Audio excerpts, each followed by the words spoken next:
Fala pessoal, hoje aqui mais um vídeo do canal, quem fala com vocês é o Cadu. E bom, parece que a câmera ficou um pouco danificada do telefone, por isso que está essa imagem meio refletida aqui do lado. É essa câmera frontal, né, que falam. Hoje eu vou ter que gravar com a câmera assim até a situação melhorar e tal. Mas não tem problema, aqui o canal a gente é o vamos que vamos mesmo, raiz. Eu acho que não está atrapalhando vocês em nada, né? Comentem aí se está atrapalhando alguma coisa, se não tiver, beleza. Hoje eu vou apresentar um vídeo do quadro Minhas Histórias. Dessa vez vai ser o Demolidor. Nossa. Demolidor do Denis O'Neill com o David Mazzucchelli, que antecede a Queda de Murdoch. E por que eu acho uma leitura muito importante para você complementar aí se você quer fazer uma coleção completa do personagem pelo Frank Miller. Bom pessoal, esse encadernado aqui que é o Demolidor Amor em Vão, ele pega uma parte muito importante ali da fase do Denis O'Neill, que antecede bastante a queda de Murdoch e que ao mesmo tempo tem muito peso para a trama. Aqui a gente vai ter as edições 215 a 217, 219 a 222, 225 a 226 e o What If 35 de Daredevil, que basicamente vão contar aí temáticas muito pesadas. Se engana muito quem acha que o Denis O'Neill ele não foi um roteirista bem importante para o Demolidor. Porque eu acho que, de certa forma, se o Frank Miller introduziu o conceito de que as namoradas do Demolidor têm um fim trágico, o Denis O'Neill ele intensificou isso. Aqui a gente tem na edição 200 e... Deixa eu pegar aqui. Na edição 215, a gente tem uma história mais estilo Tex, né, da Bonelli. Aqui o personagem ele vai ter um passado, basicamente, de um outro herói da editora, que é um advogado que é cowboy. Cowboy não, é cowboy. Seria uma história de cowboys aqui de antigamente. Olha a arte do David Mazzucchelli, simulando antigamente aqui. O Matt ele vai lá pro Arizona resolver um problema que tem a ver com essa situação. Eu acho que a história em si ela é divertida, mas é que tem menos peso pro encadernado. Depois a gente tem o retorno do Gaélico, que é um vilão conectado com o IRA, que é o exército republicano da Irlanda. Tem aquelas tretas políticas lá e tudo mais, o IRA. Enfim, né, pra mim não me enrolar aqui, vai ter o envolvimento da namorada da época do Matt, que é a Gloriana O'Brien, que é sobrinha da Debbie Harris lá do Fog. E enquanto isso, nessa fase, uma coisa que é muito importante, que ele é a queda de Murdoch, vai acabar tendo uma dúvida que é por que não tem mais a firma Nelson e Murdoch? Aqui o quadrinho ele explica, de certa forma, mesmo não tendo a história onde ocorreu isso, que é o Fog ele acabou tendo uma treta entre a mulher dele e o líder de uma tribo africana corrupto, e o Fog acabou sendo desacreditado, tendo que desacreditar o Matt no tribunal.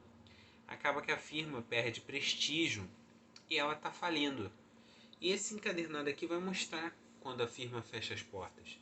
O Matt ele acaba ficando negligente por questões da vida dele mesmo, como Demolidor, e ao mesmo tempo tem o suicídio da Heather Glenn, que é uma personagem que já namorava o Matt lá da fase do Roger Mackenzie. Para quem leu o primeiro volume do Frank Miller vai lembrar dela. O Matt ele acaba tendo um relacionamento abusivo com a Heather após a morte da Elektra. O personagem detona a vida dela, faz ela largar as indústrias Glenn, que é uma herança do pai dela, para se casar com ele. O Fog, vendo que esse relacionamento não ia para frente, ele pediu ajuda da Viúva Negra para terminar esse relacionamento. E acaba que cada um segue seu rumo.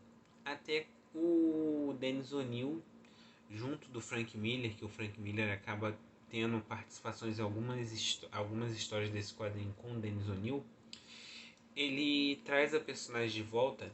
Ela tá alcoólatra e chama pelo Matt. Ela pede ajuda do personagem, só que aqui é reforçado que o Matt ele é um personagem egoísta. Tanto é que mais lá pra frente o Ed Brubaker explora isso. O Matt Murdock em si, ele é um personagem de ótimos valores. O Demolidor é um ótimo personagem assim para você se espelhar, mas ao mesmo tempo o lado humano dele assim falho é feio. Eu admito que meu personagem favorito ele tem momentos que ele é um perfeito cuzão. Aqui, por exemplo, ele se torna um personagem egoísta e frio. Quando a Heather pede ajuda dele, acaba que tem um acidente doméstico ali perto. O marido mata a mulher, foi numa nevoeiro ali em Nova York, onde quase ninguém saía da rua e o Matt não pôde impedir. E com raiva ele abandona a Heather. A Heather, por isso, ela acaba cometendo suicídio, porque ela não vê mais sentido na vida. Acaba que sim, o suicídio é um ato que ela mesma fez, sim, mas o Matt poderia ter impedido. Isso é fato.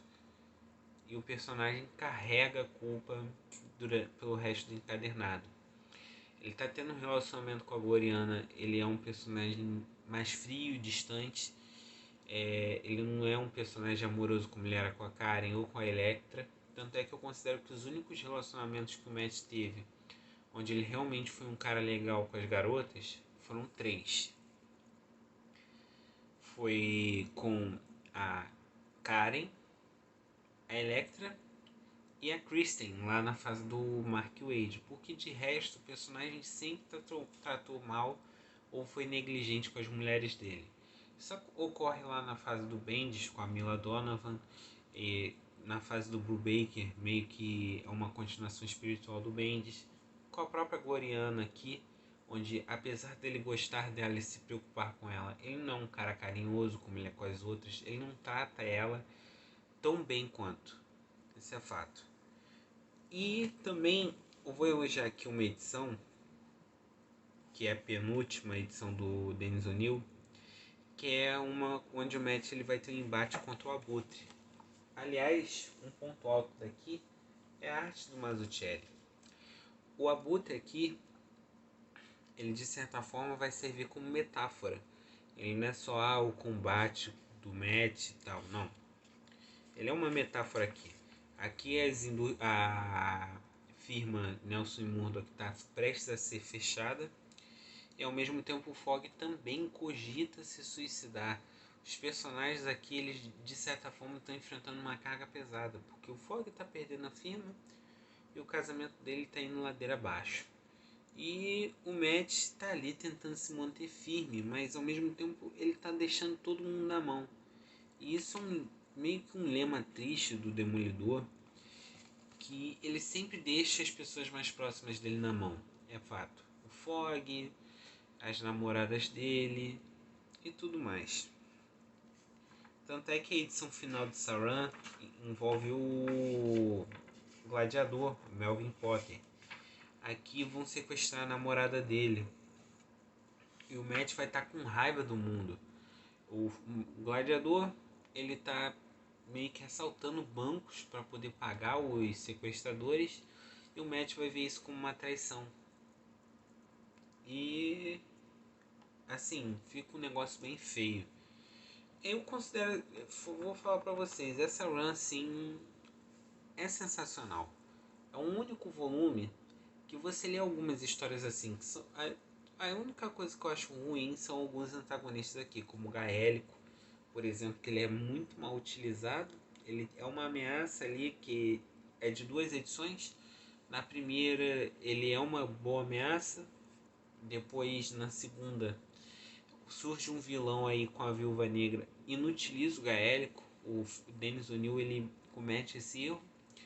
E depois a gente tem ali a morte da Heather, parece que tem uma culpa, um culpado por trás disso, mas não, realmente ela se suicidou.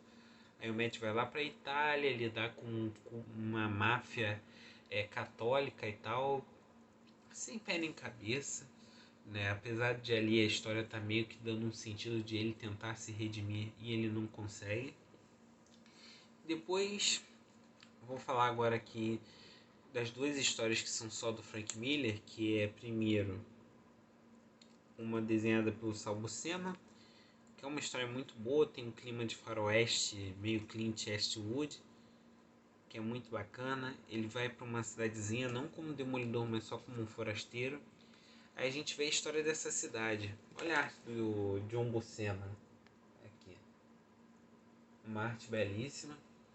E tem todo um clima no ar, meio faroeste aqui, que só o Frank Miller sabe fazer, cara, dos anos 80. Eu tenho saudade de ler coisas assim do Frank Miller novas, por exemplo. Eu queria que ele lançasse uma coisa assim hoje em dia.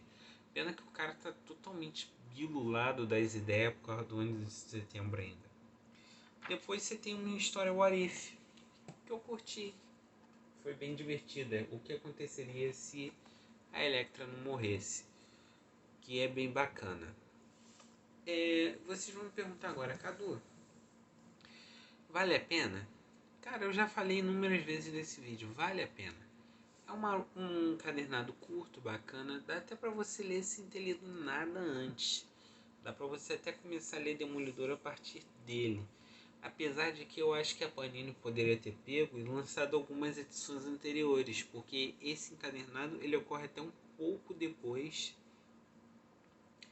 do final da run do Frank Miller. A run do Frank Miller, se não me engano, termina em Daredevil 193, alguma coisa assim. E esse encadernado ele já começa a partir da edição 215. Então acaba que a pessoa que for ler isso aqui, ela pode ficar meio perdida. Mas eu não. Eu consegui ler numa boa. Eles põem os recordatórios aqui legais para você não acabar se perdendo. É um encadernado bacana. Isso daqui não é o melhor quadrinho do Demolidor, mas a edição do Suicídio da Heather, ela é muito bem escrita. Ela é muito bonita, ela é muito bem feita. A arte do David Mazzucchelli aqui, ela tá ótima. Não é porque eu gosto de uma tragédia não, gente. É porque aqui não é tratado de uma forma banal. O Daniel O'Neil aqui, ele revisita ele revisita basicamente uma coisa que o Frank Miller deixou em aberto, que é o futuro da personagem. E isso é bacana, porque foi uma das primeiras abordagens aí dos quadrinhos sobre relacionamento abusivo, né? O que ficou bem legal. Então é isso, gente. Valeu, obrigado. Falem aí o que vocês acharam desse quadrinho. Se vocês acharam que eu fiz muito, fantasiei muito para falar bem dele, comentem aí. Eu acho que os comentários sempre são válidos, independente de opiniões contrárias ou não. Valeu, gente. Obrigado e tchau, tchau.